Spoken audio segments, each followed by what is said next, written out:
Hi, welcome to How to D&D. My name is Fred Wheeler and today I want to talk about Dungeons & Dragons. Dungeons & Dragons 5e as it happens, and absolutely you are correct. Would you believe it? I'm going to cover Dungeons & Dragons 5e rules. This is a tutorial, which means I'm going to actually show you how to do that with dice and miniatures and a battle map. And that's exactly the intention today. There are select monsters I have picked to make my life more easier, and I have selected some characters. So the characters I'm going to use are directly from the Dungeons & Dragons starter set that has the Lost Mine of Phandelver in it. So I'm using, I think it's 2 fighters, a cleric, a rogue, and a wizard, which kind of looks like the sorcerer elf there. So let's get straight into it and explain exactly what's going to go on. I'm going to cover a number of rules. We're going to go over advantage, disadvantage, all the quirks around that. I'm going to go through ability checks, skill checks, very similar, group checks, passive checks, not just passive perception, but passive checks. I'm going to cover saving throws, initiative, movement, dodging, dashing, disengaging, interactions, melee and ranged attacks, and yes, we will probably see in play some spells being cast. I will cover those as well. So, as you can see, I have lost my mind yet again. This usually happens from time to time as I'm running my channel, where I decide to do something stupid like cover too many rules in one video, and today is your lucky day. So, sit back, get ready. Here we go. We're going to start off with the first rule that I want to cover, and that is actually advantage. Now, you'll find advantage on page 173 of the Player's Handbook. It's right there. It's pretty simple. It's a very basic mechanic, and usually the concept behind advantage is you see this 20-sided dice. Okay, this is a D20. And usually when you're making a skill check, ability check, saving throw, attack roll, things like that, anything that revolves around rolling a 20-sided dice, okay, advantage is instead of only getting to roll one of these dice and adding a modifier or a number to that, we get to roll 2 dice, okay, and we get to take the highest result, which of course is exactly what we want. It's the best chance of success. So if I was doing, say, a skill check with, say, passive perception, would be one of our checks we don't roll dice with. But if we're making a perception check for, say, our fighter with the great axe over here, we can do that. Now, you look on the character sheet, it's usually in the section right beside where all of the ability checks are. It's on the left-hand side, okay? And we look down there, we find perception. The perception modifier is a 3, which is awesome because that makes life fairly easy for us. So that's a 3. And we're going to roll a 20-sided dice. So 3 plus whatever we roll on our dice. So I'll roll my dice. I rolled a 14. Now, there are certain circumstances that would allow us to have advantage. The result right now for our perception check is 17. Okay, which is pretty good. But if we want to increase our chances and the Dungeon Master, or you have an ability that allows you to have advantage, you get to roll 2 dice. So I'm still going to keep the result of that 20-sided dice that I rolled, but I'm rolling another dice as well, okay? And I get a 3. And of course, in this case, we take the highest result, which was the 14 rather than the 3 on the red dice.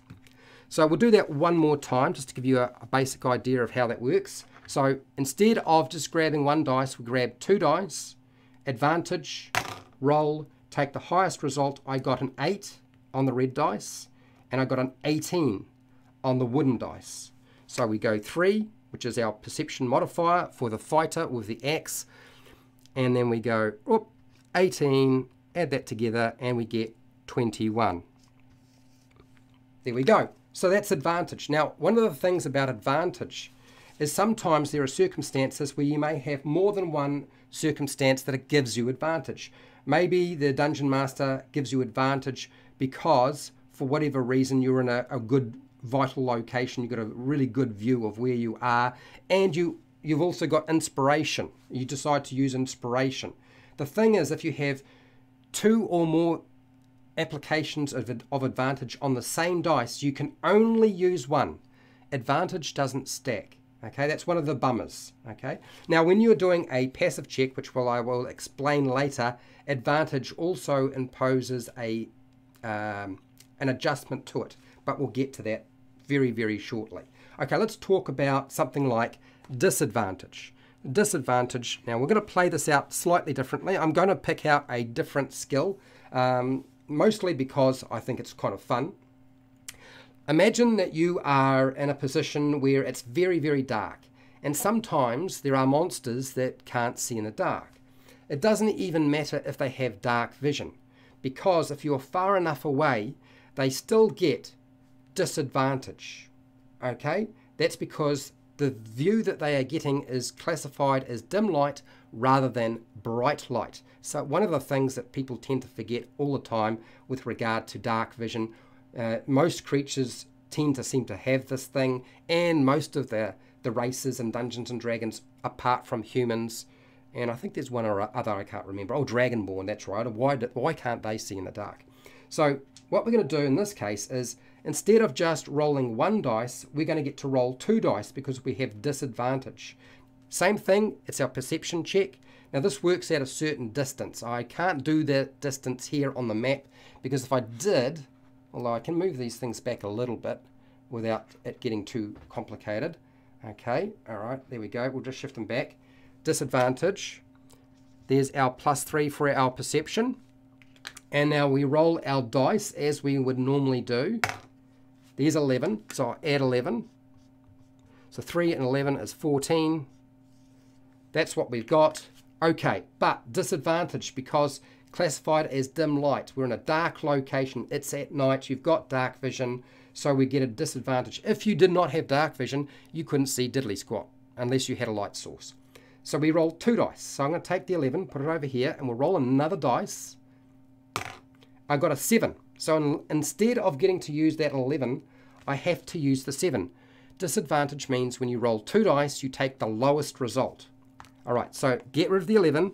I know you like the 11, but it's gone now. And then we're going to add 7. That means it's only a 10. That's our perception check in this situation with disadvantage. Now, it can apply to many different things. You can have disadvantage, like I said, to attack rolls, saving throws, ability checks, skill checks, anything that rolls a 20-sided dice. Okay, now, what happens if you have a 20-sided dice roll you've got to make, but for whatever reason you have disadvantage applied to the roll, and you have advantage applied to the roll? Well, here's the funny thing. They eliminate each other. They cancel each other out. It also means if you have multiple occasions where you have disadvantage, you only apply one of the dice. So disadvantage doesn't stack just like advantage. Okay? You can't have multiple dice and then you roll like 3 dice and take the lowest result. That's not normally how the game rules work. Just to give you a basic idea of how that is going to operate at your table. Now, when it comes to something like, now disadvantage is on the same page as advantage. It's on page 173 of the Player's Handbook. Now with something like an ability check, which can cover many different things, and I'm just going to rub this out, and I want to do an ability check with regard to something like stealth, because stealth is one of the skills we tend to use a lot. In this situation, I'm going to select a character that would probably have a reasonable stealth. So our level 1 rogue, everything is at level 1, starter kit, remember, that's what I said. So we look down the left side and we look for the word stealth. Stealth modifier in this case is a 7. Have I got a dice that I can mark as a 7? To make life a little bit easier, so you can see, there we go. These red dice are pretty good. They stand out pretty well. Okay, so that's our modifier for our stealth. I don't want to try to explain how to calculate those. That's much more difficult and that can be done in a different video. So our rogue is sneaking up and we would make a stealth check if the Dungeon Master requests us to do so. Okay, it's also classified as a skill check. So let's do this. We roll our dice. I got a 10. So for stealth, hopefully I can spell it right today. There we go. Stealth, 7 is the modifier. I rolled on the dice 10. So we add 10. We get a total of 17. That's our stealth check. okay? It's a skill check, but it's also an ability check. For those of you who are wondering, what's the difference? Well, the difference is usually with a skill check, there's a specific skill, and there aren't too many skills in Dungeons & Dragons 5e that's spelled out. And you, in some cases, you might be proficient or trained, which means you get your proficiency bonus added to it. But in other cases, you may not. And then it's really just an ability check. Okay. Now, a good example of an ability check would be if I were to have, say, the fighter come over here and there's a statue right here and they try to push it over. We want to push over that. Now, what is that going to be? That's a strength check. Okay. That's another type of ability check. So we're going to go strength. There we go. And what is the modifier for that particular character? Well, we look down the left side and you'll find on the left side there's a section that says strength right at the top on the left side. And there's a score, which is the 16, and the modifier, and that's what we want, the modifier, it's a smaller number, so it's a +3. So we're only dealing with a +3 to that check. There we go for our strength. They're not that strong. Nah, strength, actually, +3 is pretty high. Okay, so we roll our 20-sided dice as we did before. I rolled a 20. Now, 20 is awesome. In some cases, if you were making an attack roll, that's considered a critical, which means you automatically succeed or hit the target. In this case, it's only an ability check. Ability checks where you roll a 20-sided dice and you get a 20 do not classify as an automatic success. So we still have to calculate the number. So we go 20 plus 3 is 23. And that is our number. Now, with something like a ability check, which is our strength check to push over the statue, the Dungeon Master will set what's called a DC, or difficulty class. They won't necessarily tell you what it is until you have rolled your dice. They may, but they don't have to. Now the DC in this case, I'm going to set it, I'm going to make it up. Okay, I'm going to say it's hard. So hard sits in the range of a 20. So that means we were successful, we push over the statue. That's an ability check. Ability checks can be found on page 174 of the Player's Handbook. Okay. So we've covered ability checks and skill checks. Skill checks are also on page 174. There are a lot of other different types of skill checks we can make. So I'm going to just get rid of this for a second. One of the most common ones that I tend to demonstrate are perception and stealth because they get called out the most. But in a situation like this, we may also want to make something like a knowledge check. It's also a type of skill check. And there are really only a very small selection of skills we can select from. In this case, we want to make a knowledge check on something like this creature here. What the heck is this thing? As we get closer and we can see what we're dealing with, okay, we can try to make a check. I would say in this situation, because I know as the Dungeon Master, it's what's called a mummy, okay? A mummy is a terrible creature that does all sorts of horrible things to you. And what we're going to do is we're going to make a knowledge check on that. What sort of knowledge would we use?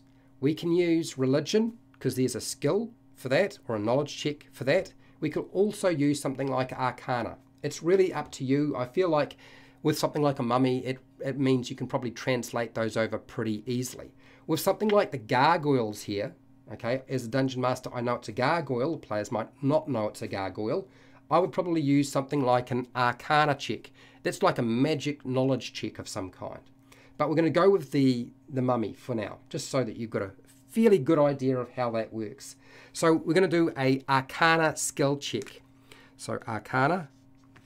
Now you'll find that on the sheet. Now we're going to get the wizard to do that, because wizards should be good at this sort of thing. If they're not, I think you did something wrong when you were selecting your skills.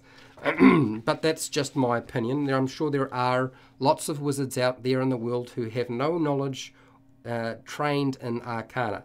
So I hate to meet anything that you have to deal with later on, but it's not a yeah. Anyway, so the actual score is a 5.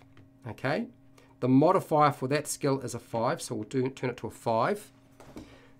And we go there, that's 5. So we roll our 20-sided dice. You can see how we use the 20-sided dice so much. Roll our dice, I get a result, I get a 10. So 10 plus the 5 is 15. There we go. All right. So remember with the skill check that we compare it to a DC or difficulty class that the Dungeon Master determines. Well, I would say as the Dungeon Master, for me, I'm going to set my DC to know anything about this thing at 10, 15, 20, 25, and 30.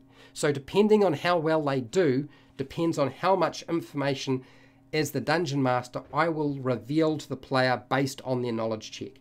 So we're going to flip the card, and some of the things I might reveal because they got a 15 is, okay, they know this creature is a mummy. They also know it's undead. It's definitely going to be very dangerous. And also it has a couple of features. Things like it has rotting fists and it has a dreadful gaze. So it can look at you and scare you. It also has the ability to make a series of attacks against you. So those are the sorts of things I would probably reveal if I got a DC 15. So I'm giving them, I would say 10 is sort of very common for somebody who knows what they're talking about. And then 15 is like medium difficulty. And then if anything else beyond that, okay, I would say I would set those DCs at say 20, 25, 30, making them much more difficult. And that's for somebody who's trained. If they're not trained, I might do it a little bit differently.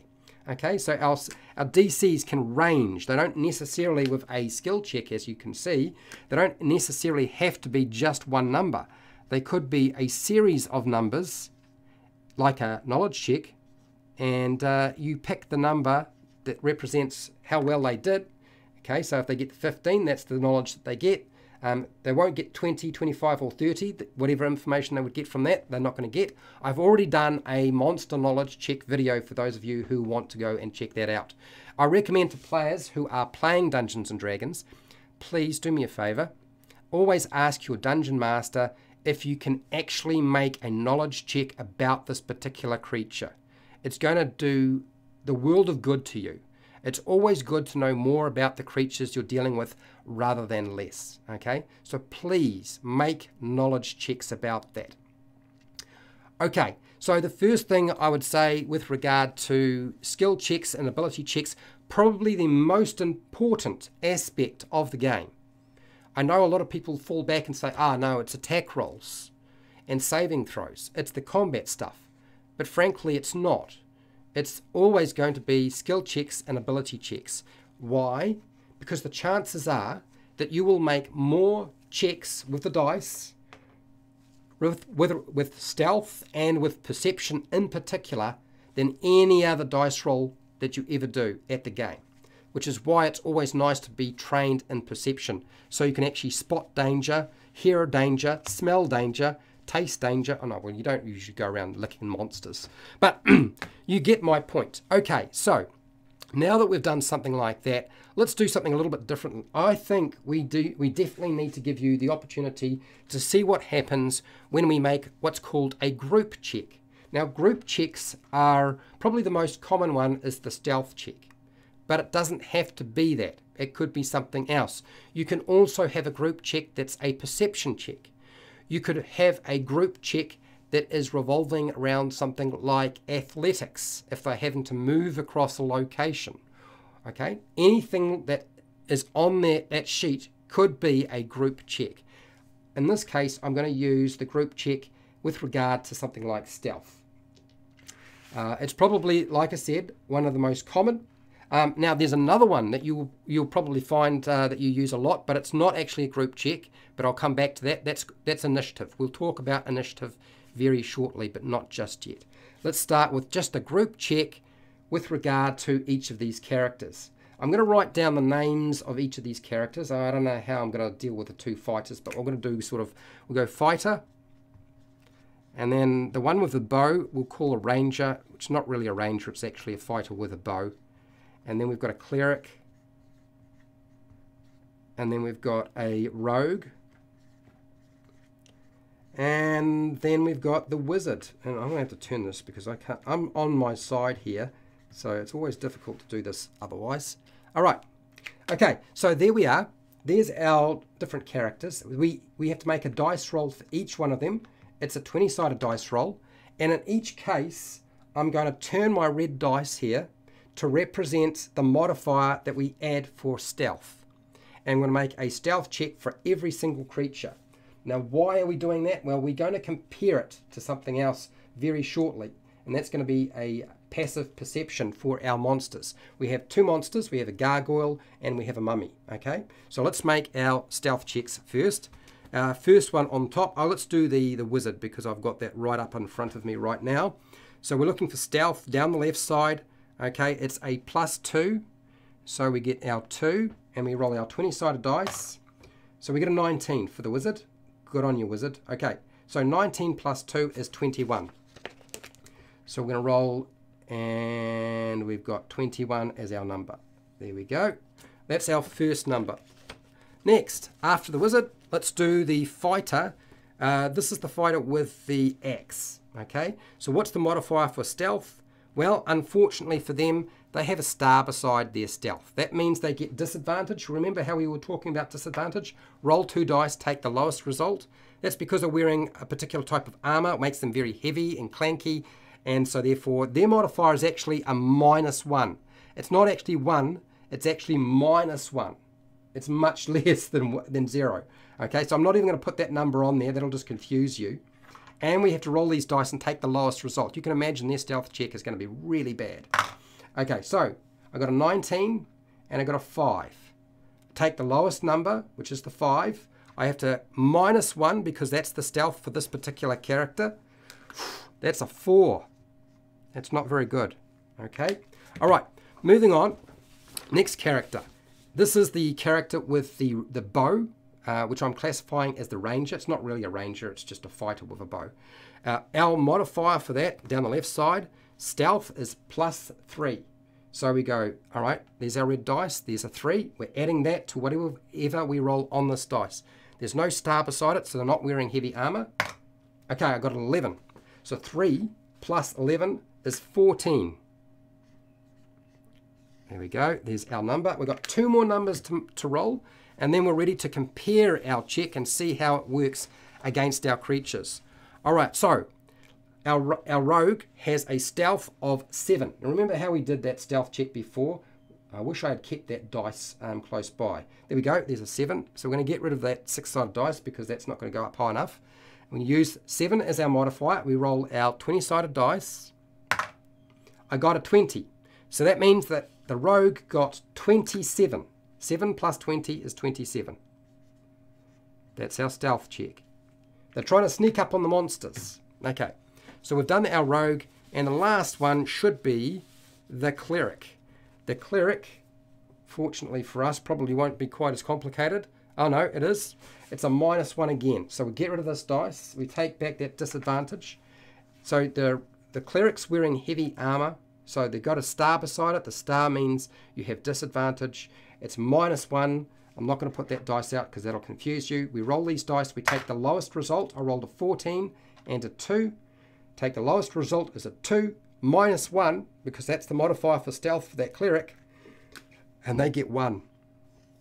Okay, so there's our numbers. This is a group check. Now the idea behind the group check is as long as half of the group succeed on the DC that you have to hit, everybody is successful. Okay, that means that everybody is successful. Now we've got to compare it to 2 different numbers. The gargoyle have a passive perception, and their passive perception is going to be listed on our little card here, if I can find the sodding thing. Where is it? Passive perception. Oh, there we go. It's very low. So it's just a 10. So passive perception is usually 10 plus whatever your skill modifier is. Okay? In this case, it's got no modifier, so we just add 10. So, which characters were successful on trying to sneak up on the gargoyles? Well, the ranger got more than 10. So we're all good. So did the rogue. And so did the wizard. So 3 of them are successful. That means the whole group are successful on being stealthy and sneaking up on the gargoyle.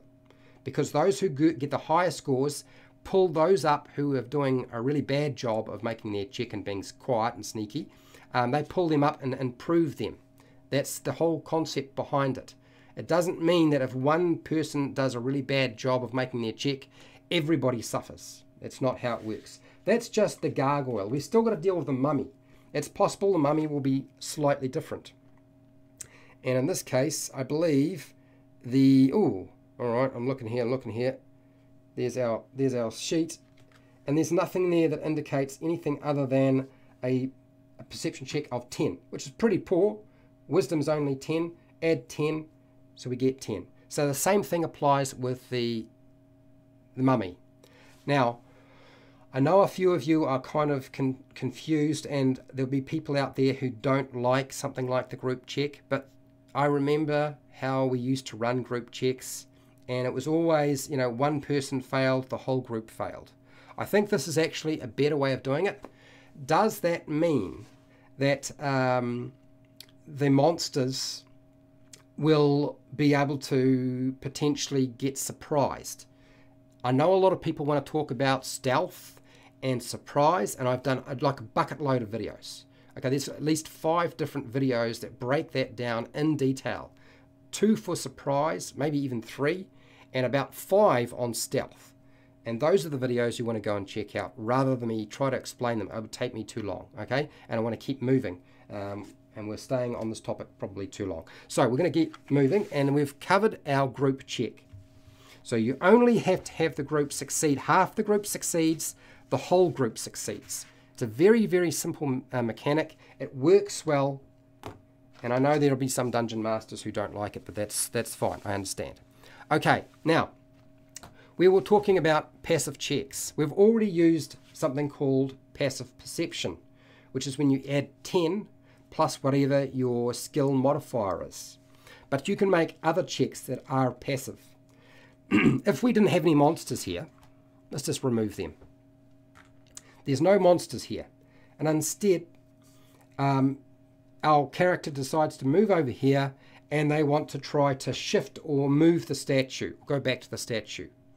You don't have to roll dice. You could decide to make what's called a strength ability check or a skill ability check, and instead of it being a dice roll, you decide to use a passive check. So let's go something like athletics. Athletics is a good one to attack because it's easy to deal with. You can use it for climbing trees, athletics. It's a climb check. And the strength and ability check, the strength check for our fighter here is a +3. So that's the ability check. But their athletics is a +5. So let's use the +5. I think that's reasonable, okay?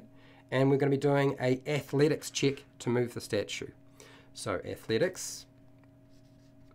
And that's right. You have to wait while I write down a word. I do apologize. This is the nature of a live tutorial. Okay, all right, so we don't have disadvantage and we don't have advantage. So we're going to get rid of that dice. We're only going to roll 1 dice, and that's red dice there. That's our modifier. Okay, that's athletics. And I rolled an 8. So 5 plus 8. Oh, can I do maths anymore? I think I may have forgotten even how to add. No. So sorry. That's a 13, I believe. So we get a 13. So that's our check to try and push it over. Now we compare that with the DC that the Dungeon Master has determined, or difficulty class, and maybe we set the DC as at 15. It's medium difficulty. So we're not successful. We got less than what was required. If we got equal to or greater than, we succeed, we push the statue, okay? But there's another way of improving our chances with something like this, okay? There's another way of doing that. And that is we ditch rolling the dice. This is the passive check.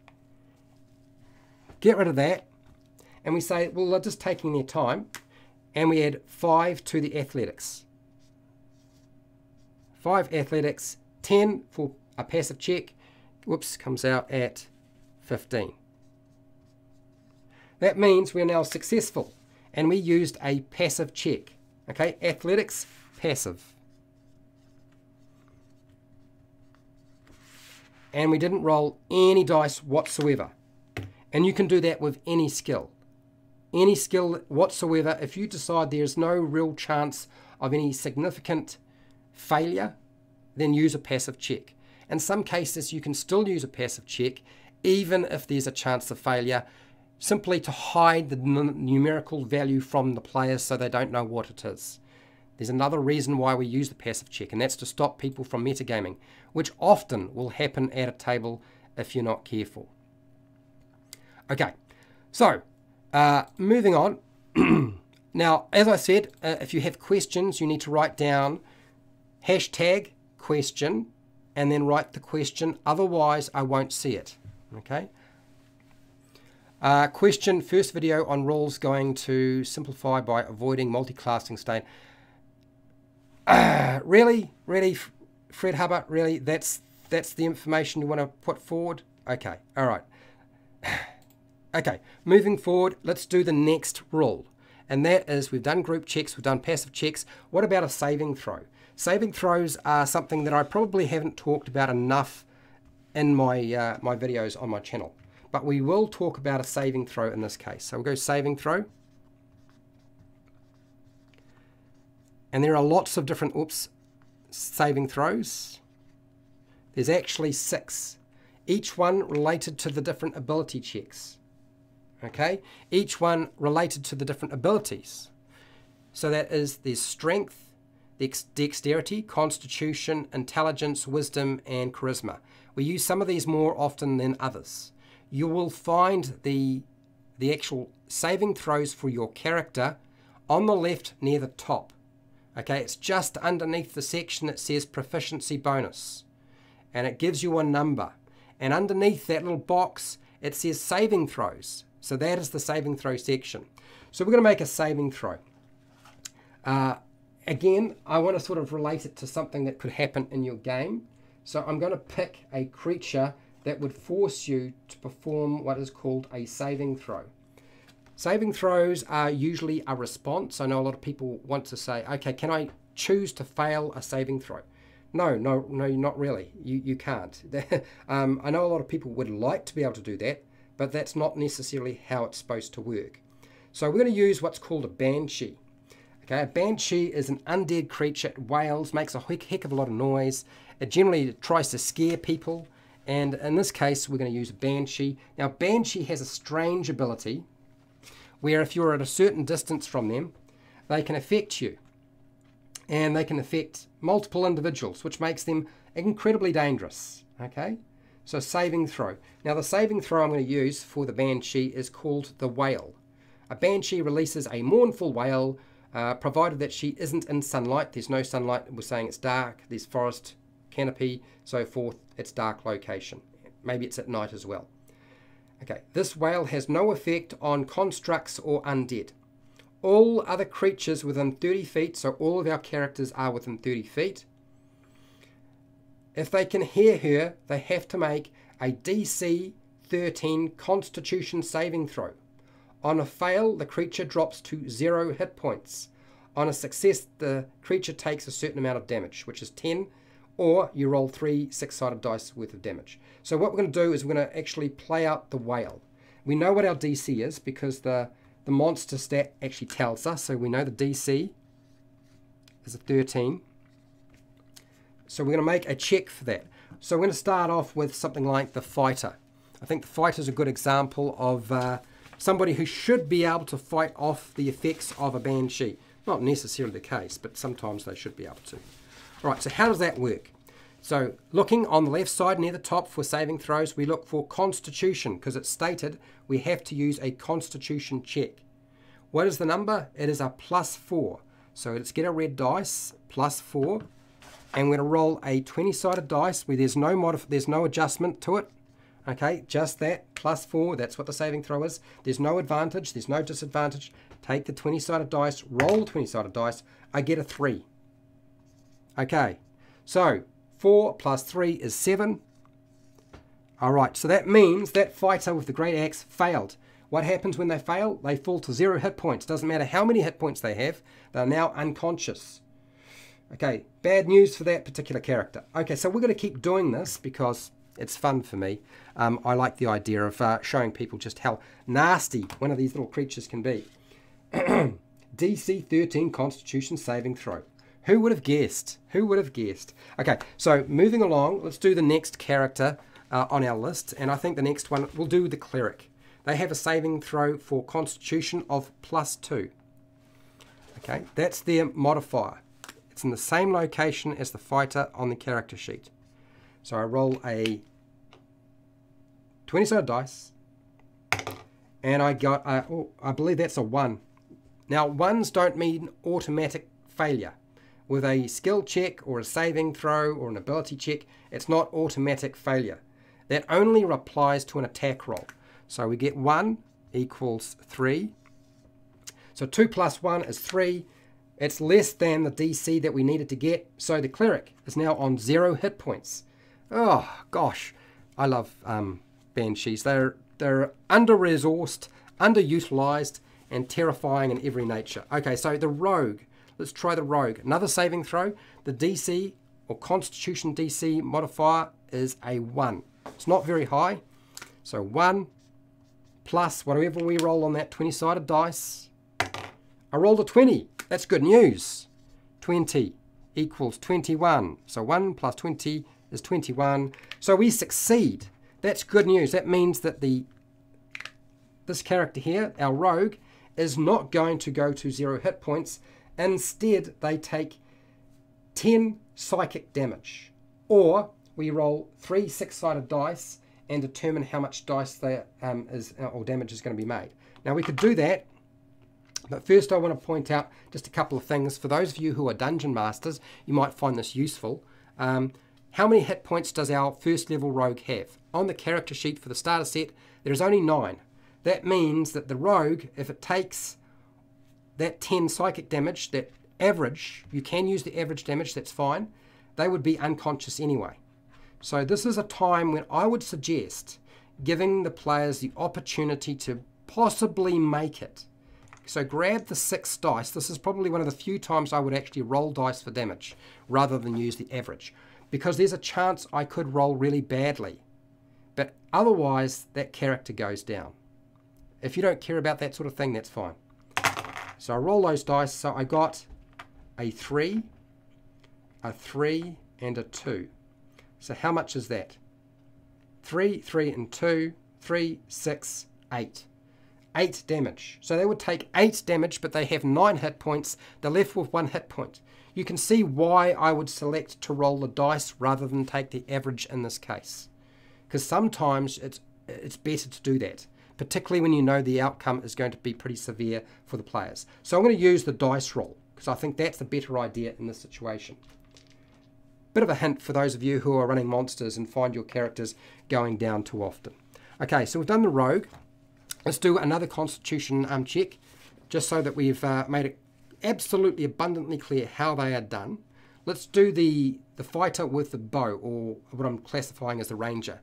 Their Constitution saving throw is a 4. So we take the 4, and we're going to roll a 20-sided dice, 4, and I got a 16. So that is 4 plus 16 is 20. So they succeed, but they would still take average damage, or you roll 3 6-sided dice. And as I said, I think it's smarter to roll the 3 dice and potentially not take them out of a fight too quickly. Okay, so I rolled a 4, a 3, and a 2. So that's 6, 9 hit points. How many hit points does that fighter have? They have 12. So you could have rolled the dice, or you could have done the average damage, and the character would still be standing, okay? Because if it's got 12 hit points, and you deduct a total of 9 hit points, then basically it's still standing. If you did, it's going to have 3 hit points left. If you deduct 10 using the average damage for this particular ability, rather than rolling the dice, it would have 2 hit points left because they have 12. 12 minus 10 is 2. Okay, so you can see how something like a saving throw works. Now, I could do one more because I want to just point out just how ruthless this creature is. Let's do the wizard. saving throw. Now, the wizard has a constitution modifier and saving throw of 2. Okay, that's its saving throw. So we're going to get rid of this, and we're going to roll some dice. Now, wizards are very, very vulnerable to damage at level 1. They will, when they take damage, it hurts a lot. It's entirely possible to take out a wizard fairly easily. Okay, so roll our 20-sided dice, no modifier, 2 plus 5. Okay, that's 7. We can already see what's going to happen, right? That means that they failed. They failed, they didn't succeed, they go down, they go to 0 hit points. It won't matter whether you use average damage or you roll the 3 dice, because if they fail, they go to 0 hit points, full stop. You can see how this monster could be absolutely devastating to higher level characters who are not very good at saving throws. Okay? Alright, let us go on to the next one. I want to talk about something like, now with saving throws, you'll find that on page 179 of the Player's Handbook. Let's talk about initiative, because initiative is something you're going to use a lot. Initiative is quite a common mechanic, simply because it's probably one of the first things you will roll just before you enter a combat. So let us get rid of the Banshee, and we'll bring in a Shambling Mound, and we'll also bring in a couple of Helmed Horrors, because I'm not actually running a combat right now, and so I can be ruthless if I want to, and it's always fun to do that. I want to put these characters in some sort of order. And okay, so we're going to do initiative. The easiest way to do initiative is always to get your players to roll their dice, figure out what their modifier is, and then while they're doing that, you write down sort of a list of the characters' names. Okay, you write down the characters' names, and then once you've done that, then you ask them for their initiative score. Otherwise, if you try to do it as you're going, you'll always get lost. I always find my players are able to roll the dice and call out the numbers well before I've even had a chance to do anything. So it is always good to have this already pre-prepped in advance. Wizard, Cleric, and Rogue. Here we go. All right, so there is our a list of different. Oh, now somebody has a question, and I think it is a legitimate question, because I can see that somebody has put in a question rather than trying to educate me.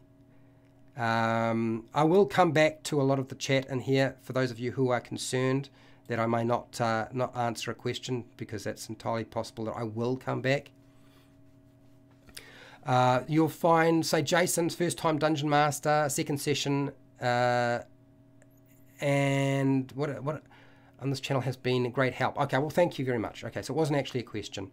Moving along, so remember, hashtag question, otherwise I will not be able to pick it out of the chat. Okay, hashtag question and then write your question.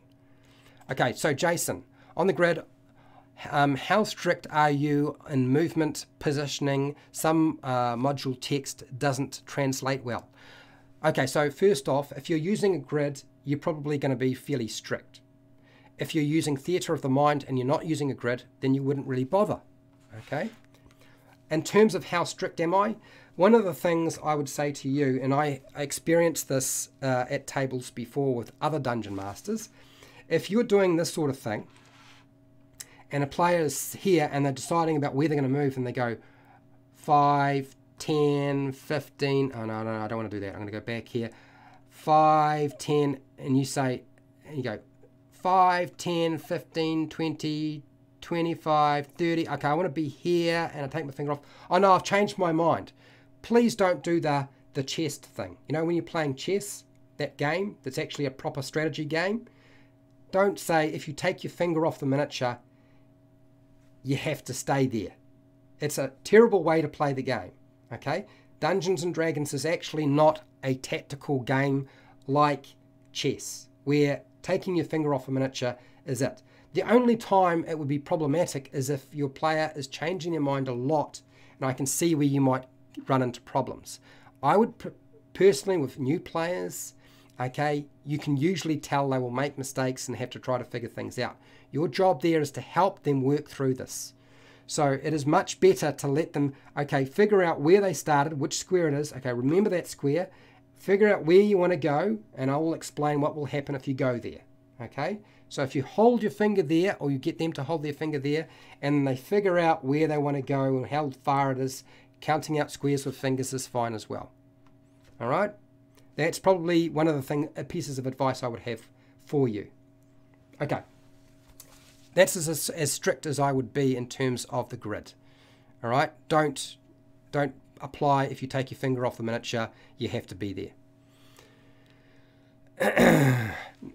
Now, Fred has said you can choose to fail a saving throw. Now, I would say to you that that's not what Jeremy Crawford has been stating. It is not their intention that you can choose to fail a saving throw. All right, just so that you are aware. It is not intended. All the things in terms of a saving throw are related to something that's happening automatically rather than something that you have control over. Saving throws aren't really something you have control over. Moving down here really quickly. Okay, Epic Donut. Question. Do you like how initiative works? I've been trying to find faster and easier alternatives. So I'm going to show you how initiative works in a second, Epic Donut. I've already done a couple of videos on different ways of doing something like initiative. If you want to use a different initiative system, you can. There are lots of different ways of doing it. What I think is probably the smartest way is to get everybody to roll a couple of different initiative rolls and then just put them in a list or in a line at the very beginning of your session before you even start playing.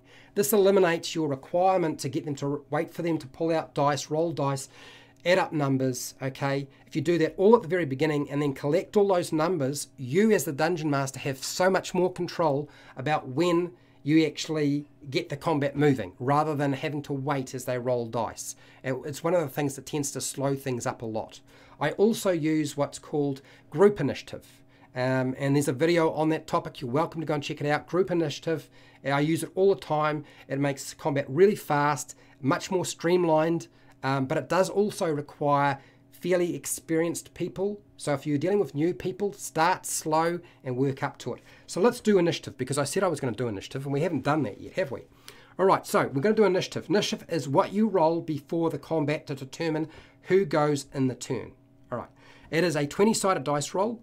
Where do you find that number? Usually most people get really confused when they look at their character sheet. It is right down the middle. It is between the armor class and the speed of the character near the top. And it says initiative. And in this case, our wizard has a +2 for their initiative. We roll a 20-sided dice, we add that +2. Okay, that's what we're going to do. And we'll do that for every single character. Once we do that, we then add we put all of those numbers into order from highest to lowest. Whoever has the highest number is going to go first.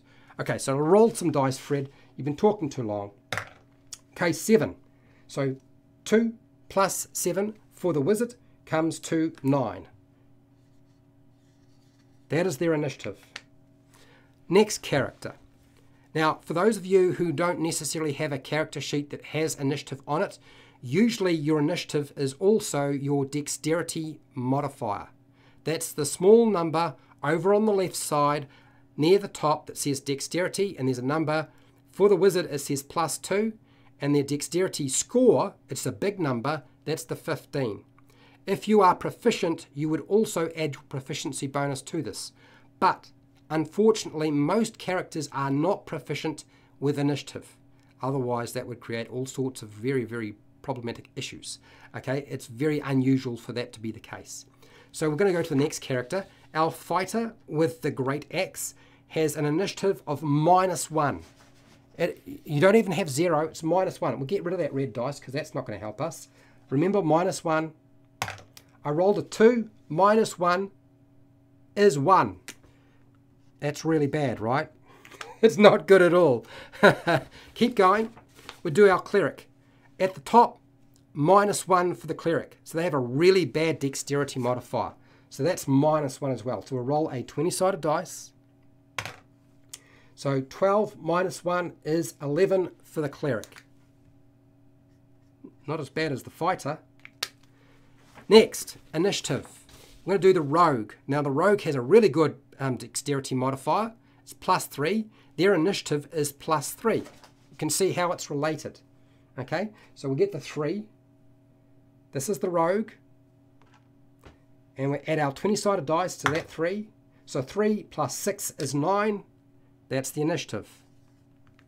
Cool. Keep going. We've got one more. Did I put down the ranger? Whoops, wrong one. That's the ranger.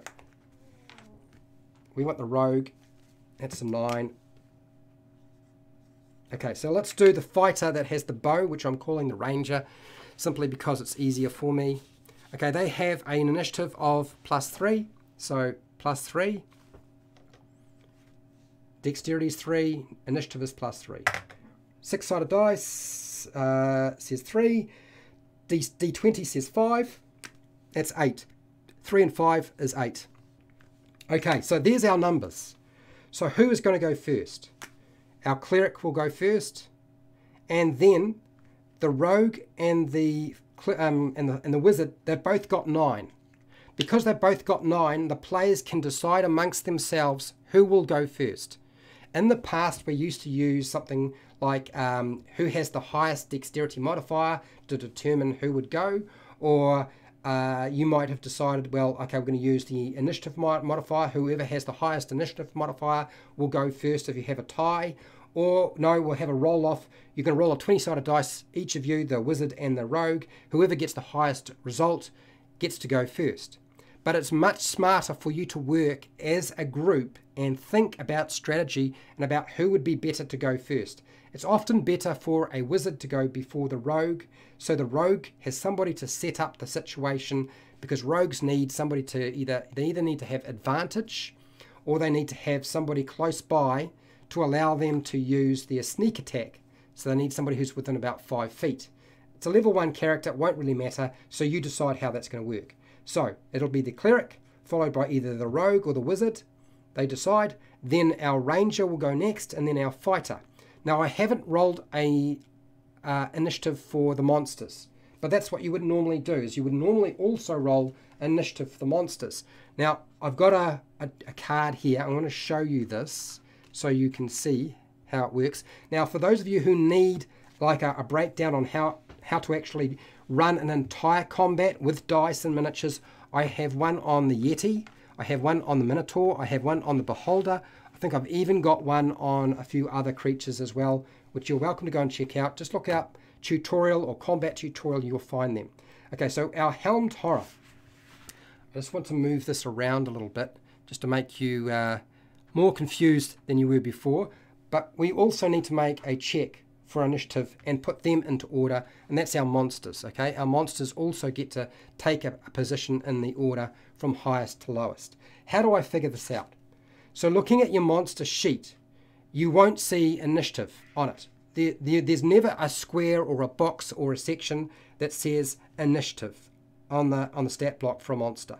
So you have to look at dexterity, and you look at the dexterity, and it's the modifier you're looking for. In this case, the modifier for a helmed horror is a +1. So that means our initiative is +1. That's our modifier.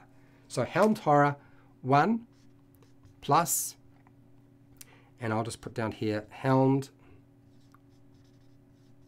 horror. Bam, just like that. We roll our 20-sided dice just like we've been doing before. I rolled a 5, so 1 modifier plus the dice roll, 5 comes to 6. So then we place that number in the order with the characters, and that's when that monster will act. So they would be acting in the initiative based on what we rolled before with the other characters, and about the middle somewhere. Okay. Now I know a lot of people will ask the question, what happens if I get an initiative score that is equal to one of the player's characters? What happens then? What if my monster has an initiative score that's exactly the same as one of the characters? The book stipulates the dungeon master decides how the system works.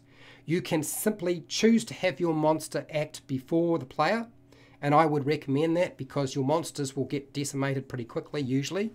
If you're dealing with a tough monster, you might not want to do that, but I think it's better to showcase what a monster can do rather than have the players smash them and focus fire and you never actually get to use the creature. You can roll a 20-sided dice, you can use whatever system you like, but it's at the Dungeon Master's discretion, not at the player's discretion, okay? So that's why as a Dungeon Master, I would always go with, okay, my monster will go first even though I have tied with one of the player's characters. So let's do something like, now we've got a Shambling Mound here. So with a Shambling Mound, what we're going to do is we're going to roll initiative for that as well. This is this creature here, so I'm going to get rid of that Helmed Horror. As I said before, you won't find the modifier on there, you're just looking for the dexterity modifier. In this case, it's a -1. So get rid of that dice, that'll just confuse you. -1. So, Shambling Mound makes initiative roll. Shambling Mound. Okay, there it is. Roll our 20-sided dice. We're going to be adding -1 to this. So that's -1. That's the dexterity for the creature. Plus 18 equals 17. Okay, that means the Shambling Mound, probably based on all the other initiative checks we made, is going to be going first because they have the highest number out of everybody else. I think the highest number the player's characters had was an 11, which is not very high. Okay, so that's initiative. And surprise also works in conjunction with something like stealth checks and perception checks, but too complicated to explain in a tutorial like this. It'll just confuse you and me at the same time. Okay, so working my way through the questions. Joseph, question, I don't know how to feel about instant kill abilities. Feels a little out of place. How do you feel about homebrewing high damage instead? Okay, so I want to explain to you, first off, Joseph, you're referring to a creature that reduces one of the player's characters to 0 hit points automatically, well, not automatically, but because they failed a save, right? Something like the Banshee. But I would like to point out that the Banshee's wail does not kill them, okay? It does not kill them. It drops the character to 0 hit points, okay? So if a character goes down, for whatever reason, and let's do something like, let's say that the fighter was taking on something like the Shambling Mound. Let's do a death saving throw, okay? Let's deal with death saving throws, because monsters almost never instantly kill anybody. I don't have a problem with character death because I have always viewed that if a character dies at my table, it's not me who decides whether the character continues being played or not. I always say to my players, do you want to continue playing this character or do you want to roll up a new character? I always allow my players to have control over that aspect. Even if they have no way of bringing the character back, they can negotiate with me to get the character back in the game if they want to keep playing it. So let's make some saving throws. So success, failure. Now the thing with success and failure is we can only do so many, okay? And after that, it's all over. So the horrible thing with a saving throw for death, when you reach 0 hit points, you're not necessarily dead. You're just dying. So we make a death saving throw. We take a 20-sided dice. Now if we roll a 20, the character gets 1 hit point back at the beginning of their turn, which means they can stand up and do other things. Okay, the saving throw for this particular check always occurs at the beginning of the turn. Okay, it doesn't take up the action, you just do it. That's it. It's automatic. Okay, so we take our 20-sided dice. If I roll a 20, the character gets 1 hit point back, is conscious and can continue in the fight. If they get a 1 on the dice, then that's 2 failures. Not 1 failure, but 2. So don't roll 1s. If they get a 2 through to a 9, that's 1 failure. If they get a 10 through to a 19, that's 1 success. Okay, so let's roll some dice and see what happens. So I rolled a 7. 7's not super bad. That means the 1 failure.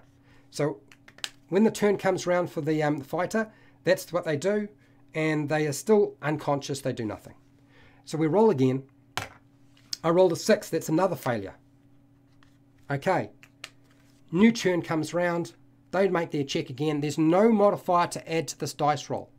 Okay, for those of you who are wondering, what do I roll with this check? There is nothing that you actually roll with this, okay? It's just this, nothing else. I rolled a 1. That's 2 failures, the character's dead, okay? Because they failed 3 times. You have to fail 3 times. 3 failures, you're dead. Okay, so let's try that again, because I feel like we could do a little bit better, and it gives you a better idea of what's going on here. I did roll pretty bad. So if we roll again, let's say it's not the fighter that's down this time. Let's say the cleric went down and the fighter's still standing. Okay. I rolled a 9. That's still a failure. Gosh, am I going to keep rolling really low? Could well be. New turn comes round. Beginning of the cleric's turn. I rolled a 5. Oh God, I'm going to roll like this all night, aren't I? It's going to be one of those days. And a 6. Another failure. Okay, but it is possible. Unless, of course, you have terrible luck like me with dice and for whatever reason you just can't roll anything above a 10. It is possible for a character to get 3 successes and be stable. If you get 3 successes, you're stable. To get back on your feet, you have to roll a 20. Or somebody has to heal you, okay, using healing magic. That's how the death saving throw works. And I have a very, very good video on it that explains this in a lot of detail, and you're welcome to go and check that out. Okay, I don't want to refer you to a page because I wasn't expecting to go over that particular aspect. What I want to do is I want to talk about movement. Because movement is one of those great things. Dungeons and Dragons 5e does movement in a much more sensible manner in my way to thinking. You know, when you want to move somewhere, you don't want to have to move and then attack, or then attack and then move. It would be good to be able to do something else with it, right? And we can. So I want to cover movement very quickly. I know there are questions in the chat. We will get to you. Okay, so movement. My character, the fighter, has got a speed of 30 feet. On this grid, each square represents 5 foot. Unlike 3.5, moving diagonally does not cost extra movement. Okay? We're not using Pythagoras here. We're just counting squares. That's it. Okay, I don't want to get into an argument about which is more effective or anything like that. So 30 feet means this character can move 6 squares. Then they can take an action and make an attack or do something else. They can also take a bonus action, which is not the same as an action. They can use an interaction. So there's a lot of different things they can do. You can climb a tree with movement. You can crawl. You can swim. Lots of different things. So let's say we'll start off about here. So movement is 5, 10, 15, 20, 25, 30. There's my movement. I have moved through the area, used my movement. I still have my action, my bonus action, and an interaction if I want it. What if I want to do something a bit more complicated? Now, movement is more difficult when you're dealing with larger creatures and if you're using difficult terrain.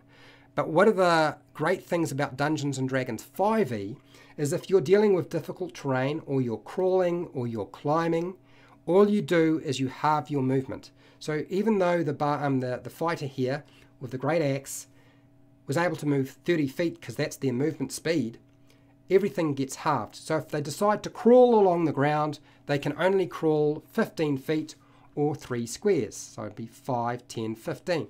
Okay, climb a tree, 15 squares, or 15 feet. Yep, or 3 squares, 15 feet. If you want to move across difficult terrain, so maybe there's an area somewhere that's hard to move across, like rocks, or you're climbing up a mountain, okay, and it's more difficult to move around that location, or it's slippery. You just halve movement. It's very, very simple. You can find all the rules for movement on page 190 to 191 of the Player's Handbook, and I have plenty of videos that explain how to use your movement in a combat situation. Okay, let's talk about something like dodge. Dodge is one of those features where normally, actually let's do with dash, because dash is probably more significant to most people. So dash is when you get to move again, okay? It's an action to perform it. Dash can be found on page 192. So I could have my fighter here move their speed, 5, 10, 15, 20, 25, 30. They have moved. I still have an action. I can use my action to dash and move further. Now, a lot of people read the dash action and assume that they can move double their speed. That's not how it works. It just means you get to use your movement again. You can move your movement speed again. So that means I can go 5, 10, 15, 20, 25, 30. So in total, by using my movement and my action when I dash, I've moved 60 feet. That's it. Okay? That's the dash action. Now, what about something like the dodge action? Very rarely do people use the dodge action, but it's actually a really good feature. Let's deal with something like this creature here. This is a helmed horror. Our fighter is taking on a helmed horror. Now, the helmed horror has a number of attacks. It has a long sword. Now, that long sword has a modifier of +6, but I could have my character move up to the helmed horror, or the helmed horror could move up to them. And during my turn, instead of using my action to dash or make an attack, I can take the dodge action. And we're going all Keanu Reeves Matrix style, okay? The idea is I am now harder to hit. How long does that last? It lasts not a turn, but the whole round, okay? You can find the rules for dodge on page 192. I've done a video on the topic as well. They got a nice picture of Keanu doing a little bit of a dodge the bullet, okay? So what you're going to do is you're going to grab 2 dice, and when this helmed horror attacks our character who is dodging, every attack they make is a disadvantage, which means they have to take the lowest result. It's one thing you want to do when you're dealing with a creature that makes multiple attacks, and a helmed horror makes multiple attacks. And if you're dealing with a lot of different creatures all making attacks, taking the dodge action is a really good technique to stay in the fight. Now, why would you do this as a tank? Why would you do this as the frontliner? You're buying time for those near the back who are using bows and ranged spells to smash the monsters and take them down before you wind up getting hit and getting killed. That's the idea. So what we're going to do is we're going to make a check here. The modifier for our helmed horror is a 6, which is quite high. And we're making an attack, but this is a dodge. Okay, dodge. So we're using 6 as the modifier for the helmed horror.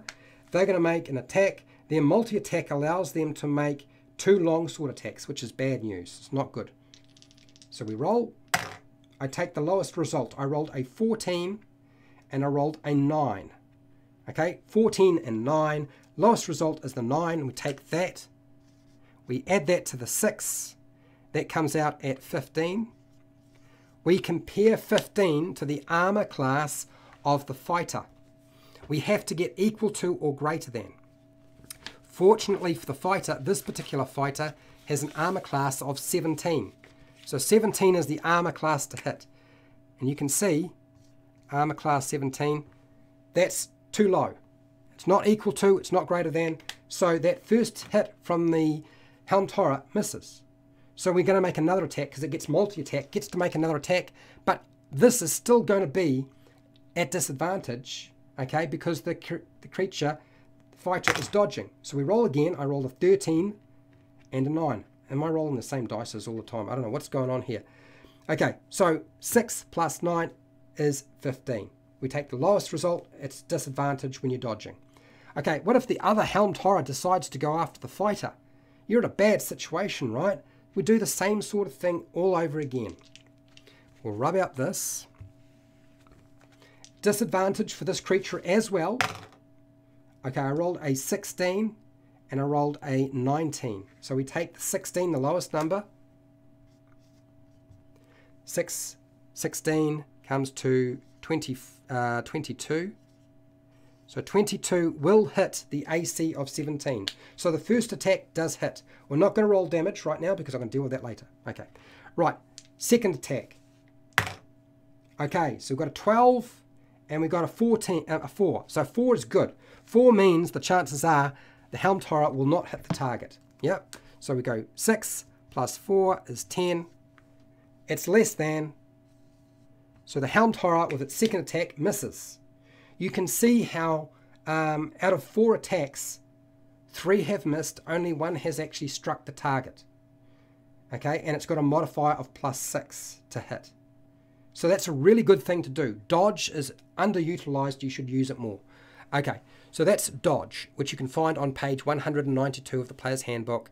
Okay, and I've got a video on the topic as well. So we've done that. Now you can also disengage. You might decide this is too hard for me. I've lost too many hit points. I need to leave, but I do not want to provoke an attack. Which you would do if you try to leave combat, you provoke an attack. And I've done videos on attacks of opportunity. To do this, we're going to use our movement, which is 30 feet. And we're also going to take the disengage action. It's an action. You've got an action during your turn. You can use it as long as you're still standing. And when you do so, it doesn't matter where you move, the creatures can't attack you. So we can go 5, 10, 15, 20, 25, 30, and we can start running away, and neither of those Helmed Horrors would get an attack on you. If you don't use the disengage action, when you leave the space that they threaten, so this creature here, right there, threatens this square. When you leave that square, this creature gets to attack. When you leave this square, this Helmed Horror gets to attack. So you have to use the disengage to avoid taking 2 more attacks.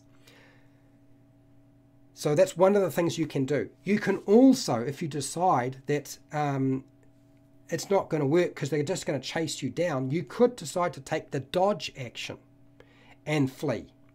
Now the reason for doing that is even though you're going to get attacked, they would have disadvantage because you are dodging. So you use your movement, you dodge, you move your 30 feet, they miss, they can then pursue you and make more attacks, but you are still dealing with disadvantage for all of their attacks, which improves the chance of you surviving, okay? Particularly if you can't stay in the battle and keep fighting it out. Okay, let's deal with things like melee attack and a ranged attack.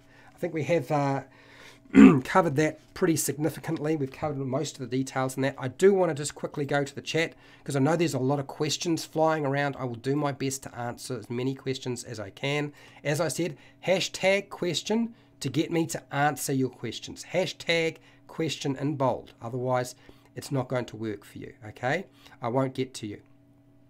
Right. Stop using hashtag question to put in silly comments, please. If you want to make a silly comment, you could do that, but don't do it while I'm trying to answer questions. It's not helpful. All right, so moving through here, looking for questions with hashtag question. I think we've covered, oh, there we go. There's an actual question.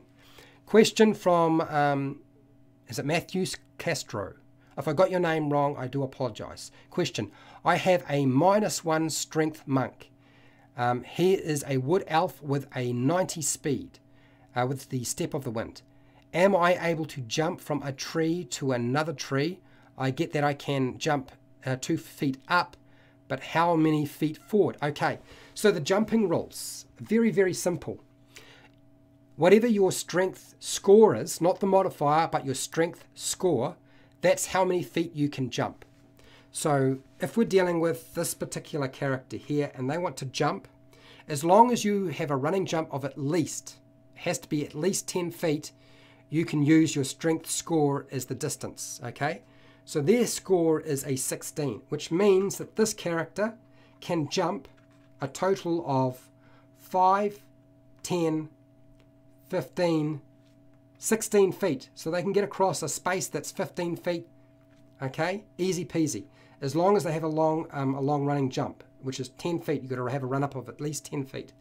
Problem is, every feet that you jump is half speed. So you will have to burn up your movement and your action to take the dash action to get across 15 feet wide space. Okay, that's how your jump works, the long jump. So I've answered the long jump question. Well done. A lot of people always miss this particular rule. It's hard to find in the book. I do totally understand if you have trouble with it. And high jump works different to the long jump for those of you who are wondering. John, Joan. Question, cover and concealment mechanics, how they work, and positioning. High ground, low ground, tactically things. Okay, so first off, dungeon masters decide if high ground gives you an advantage and whether having the low ground gives you disadvantage or any kind of adjustment, okay? It is not written into the rules. There is basically 3 types of cover. There is half cover, so the dice here covers about half the miniature. That would be half cover from a creature over here, okay? If we had another dice in front, we might classify that as 3/4 cover, okay? But if we had to put something much bigger in front, that would be total cover. So half cover, half the creature is covered, that is a +2 to the armor class of the fighter. So they have a 17, it becomes 19. If they have 3/4 cover, they get a +5. So 17 plus 5 is 22. If you have total cover, you don't have to worry about your armor class because the creature can't strike you from there. You cannot be seen. Okay? You cannot be seen, you cannot be targeted unless they're dealing with an ability that has a saving throw which applies some sort of area effect. Area effects can get around total cover in some cases, but usually not usually.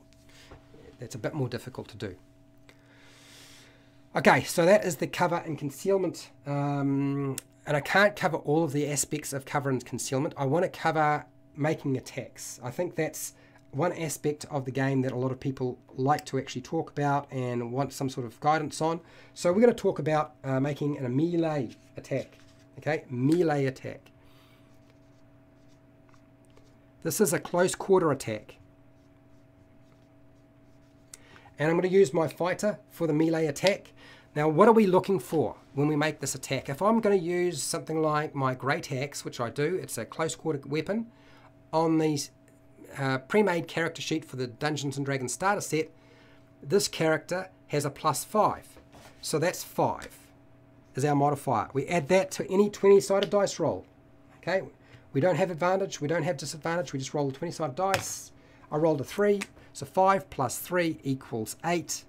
8's not very big. What is the armor class of a helmed horror? It's 20. So the AC is 20. I have to get equal to or greater than to hit the helmed horror. So that misses. Okay? But if I make another attack, helmed horrors are very hard to hit. They've got a high score. Again, let's do that again. And I rolled a 14. So 5 plus 14, 19. I still miss. It's still less than the 20. So I have to roll at least a 15 or greater to hit the helmed horror. And for some reason, oh, there we go. We finally got a dice roll that's pretty decent. So 5. Now this fighter only gets 1 attack per turn, for those of you who are wondering, with a great axe. So 5 plus 17 is going to come to 22. So I strike my target. Hooray! Good news. Now when I strike my target, I get to do damage. So let's have a look at how we do damage. So we cross that all out. And damage for a great axe is probably one of the more awesome things to use when it comes to weapons. But our damage. Looking at your character sheet for the fighter with the great axe from the pre-made sheet in the starter set. Okay, it is a 12-sided dice. So I find my 12-sided dice. We don't use a D20, get rid of that. 12-sided dice, and we're going to be adding a +3. And that's going to be slashing damage. So 3. Now the 3 represents their strength modifier. Okay? Their attack for their damage is their strength modifier. I roll this. I roll the 6. 3 plus 6 equals 9. That is how much slashing damage I do to the helmed horror.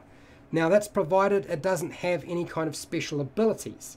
Unfortunately, our fighter does not have a magic weapon. They're not wielding an animated adamantium weapon. And one of the things with the helmed horror is they have damage resistance to bludgeoning, piercing, and slashing damage made from non-magical weapons that aren't adamantium. So that means that you have to have a magical weapon to get through the damage resistance, or an adamantium weapon. I know some dungeon masters, even myself, have decided that it has to be adamantium and magical to get through its damage resistance. That's fine. However you want to do it, it's fine. I understand. But usually the idea is you have to have either an adamantium weapon or a magical weapon to get through the damage resistance. Damage resistance means that instead of taking the full 9 damage, it only takes half. Now, we always round down. We never do a fraction. So half of that is going to be 4.5. You can't have a 0.5. So instead, the Helmed Horror will take 4 damage from the Great Axe. Does that make sense? Hopefully it does. Okay, so let's move on to making an attack with a ranged weapon. Okay, because there's somebody here with a bow over here. I'm going to use that. Ranged attacks. Ranged. Now I've got a video on how to do melee attack rolls and ranged attacks. You'll find a video. It's not hard to find. They're easy peasies. Do a search on my channel and you will find them. Okay, so looking at our longbow, the great thing about our longbow is this character here using the longbow to shoot at one of the Helmed Horrors. They have a modifier of +7. Now, why is it a +7? Okay, I know a lot of people are going to ask me that question. First off, ranged weapons use dexterity rather than strength usually. Okay, and unless you're using a thrown weapon, that's a different mechanic again. I have a video on thrown weapons as well. So dexterity is +3. Okay, that's the modifier. And we're going to add our proficiency bonus because they are proficient with the longbow, they are trained with it. That's a +2. That comes to 5. But on top of that, this particular character has the fighting style archery, which gives you a +2 bonus to attack rolls when you're using a ranged attack. Okay, so that is what we're going to add in. It's already calculated. That's what the 7 is all about. Okay, so it goes 3 + 2 + 2 and you get 7. That's the number. So we're going to roll a 20-sided dice. Where is this 20-sided dice? We're going to shoot at a Helmed Horror. Remember, the AC for the Helmed Horror is a 20. I rolled a 6. So 7 + 6 equals 13. There we go. So as I said, it has to be equal to or greater than. So 13 misses the AC of 20. The arrow goes wide, or in some cases, it might have hit the target but never actually penetrated. I know a lot of people get confused, so it is possible for an arrow to strike the target but never actually find a way into the soft tissue, okay? Or to have done anything significant. Maybe it just bounces off. It can be described in many different ways. So we really want to get a pretty good score. We need to get at least a 13 to be able to hit this thing. So I rolled a 15 this time, so we're going to get rid of this because that sucked, right? We want to actually hit this target. So fire the arrow at our Helmed Horror. 7 + 15 comes to 22. 22 is successful because it's greater than or equal than the AC. Need to get equal to or greater than, so we did that. So we've hit the target. Now we roll for damage. So we're going to get rid of this and roll the damage for our bow. So that's damage. I would advise anybody who is making attack rolls to please roll your attack dice, your 20-sided dice and your damage dice at the same time. It does speed things up considerably, particularly if you have a big group. So I would advise you do something like that. So if you have a look at the middle of this particular character, which is the folk hero fighter, okay, they have a longbow. That means you use a 8-sided dice to roll the damage. This is the 8-sided dice, and it's a +3. Okay, that's their dexterity modifier. We're using dexterity modifiers for ranged attacks in this case. All right, so let's roll that dice. I rolled a 6, so 3 + 6 equals 9, and it would take 9 piercing damage, the Helmed Horror. But the arrow's not magical, okay? So therefore, we're using damage resistance again. Because the creature has damage resistance, you're not using a magical weapon, you're not using magical ammo. Therefore, unfortunately for you, you wind up with it being rounded down by half, okay? You take 4 damage piercing on the Helm Torah. Another thing a lot of people get confused about, and that is, what about ammunition? When I'm using magical ammunition, that's not a problem. Well, what if I have a magical bow and I fire ammunition that's not magical? Does that still count that ammunition as being magical? And yes, it does. Okay? What it basically means is if you have a magical bow, you can pick up any ammunition that can be used with that weapon, and it imbues that ammunition with the property of being magical to get past damage resistance, for those of you who are confused or concerned about that. So that's how that works. Okay, working our way through. Now this is not, you have to be quick now. I'm going to work my way through the questions fairly quickly because I've been here for a long time. Okay, moving through my questions. Okay, cover and concealment we did. Question, here we go. John has a question on, can you explain the mechanics of climbing a monster? Oh my God, John. Climbing something like a dragon or a giant, can the monster try to shake them off? Absolutely, John, they absolutely can. They should be trying to shake them off on their turn. That would be the smart thing to do. Unless you're dealing with a creature which is, say, legendary, then I would allow them to do it more often as, say, a reaction or as a legendary action in some cases. Does this count as an action for the monster? Thanks. It's really up to you.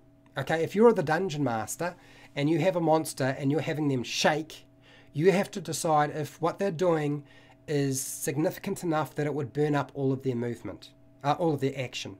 It could be just classified as an interaction. You can have 1 free interaction per turn. Okay, now interactions are on page 190. Attack rolls are on page 195 of the player's handbook. So interactions could be something like drinking some wine, but not drinking a potion. That's an action. You can pull out a sword or draw a sword or sheath a sword. That's one interaction. Okay, as long as you do it once. You can't draw a sword, that's your interaction, and then stow it again in the same turn. That would be counted as your action. Okay, you get 1 interaction. You could pull something from your pack, okay, depending on what it is. There are lots of different things. Okay, so you decide if it's an interaction or an action to do so. You may decide that the monster can try to shake them free as a bonus action. This is really totally in the ballpark of a dungeon master rather than a player. As for climbing a monster, I would say that climbing a monster is probably going to be done at half speed.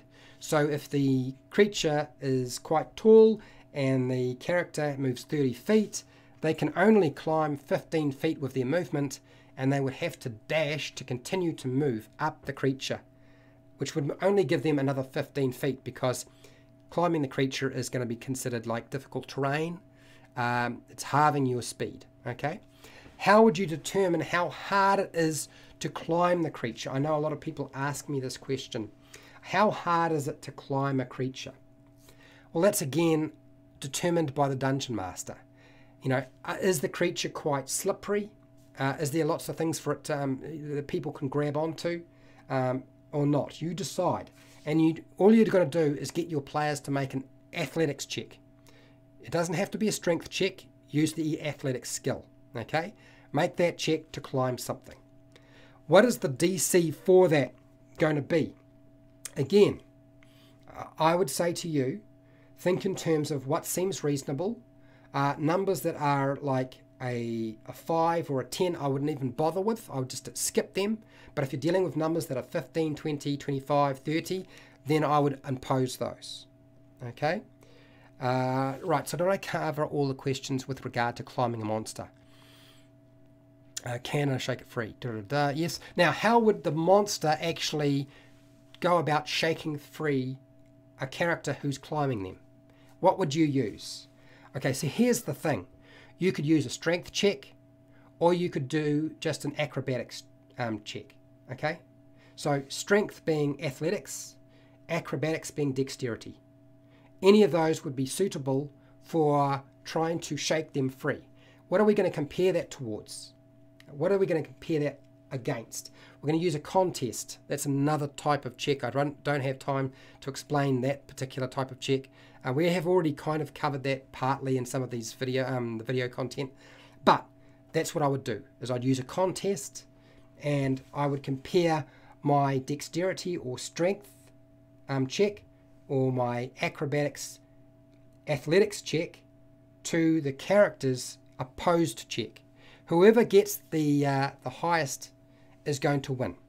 Okay, this is the nature of dealing with a contest.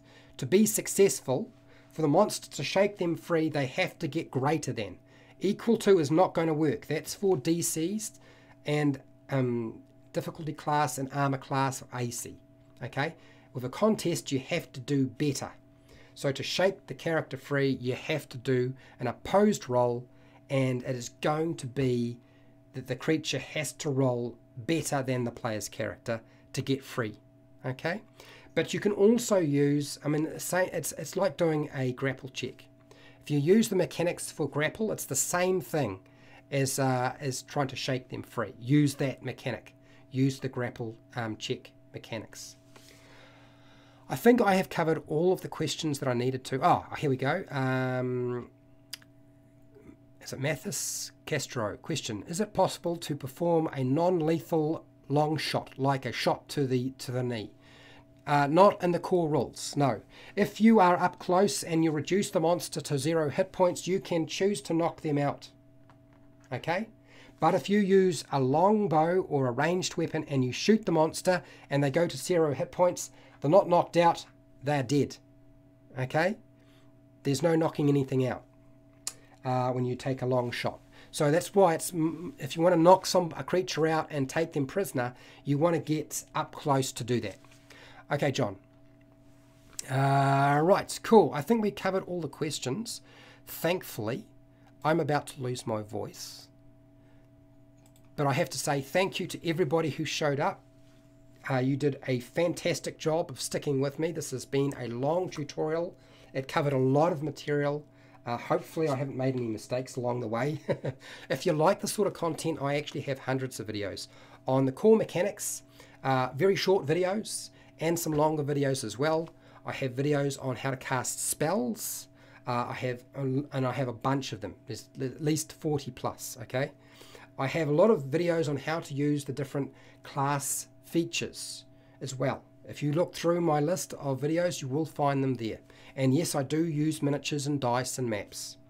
If you want to just check out some of my other content, I have hundreds of videos for players and dungeon masters. If you want to support the channel so I keep doing this sort of thing, the best way to support me to make sure I keep doing this is for lots of people to watch these videos for a long time. The more people who watch them, the more likely I'm going to make more of them. Okay, that's really the reality. The more people who watch them, the more likely I am to make more of them. But otherwise, I have a Patreon page. I have affiliate links to the book depository and Amazon.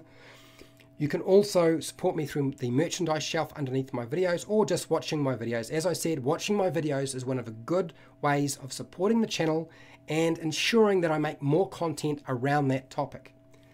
Make sure to share, like, and subscribe. Hit the bell button to be notified when I go live and when I publish new videos. And hey, till next time, keep rolling those 20s.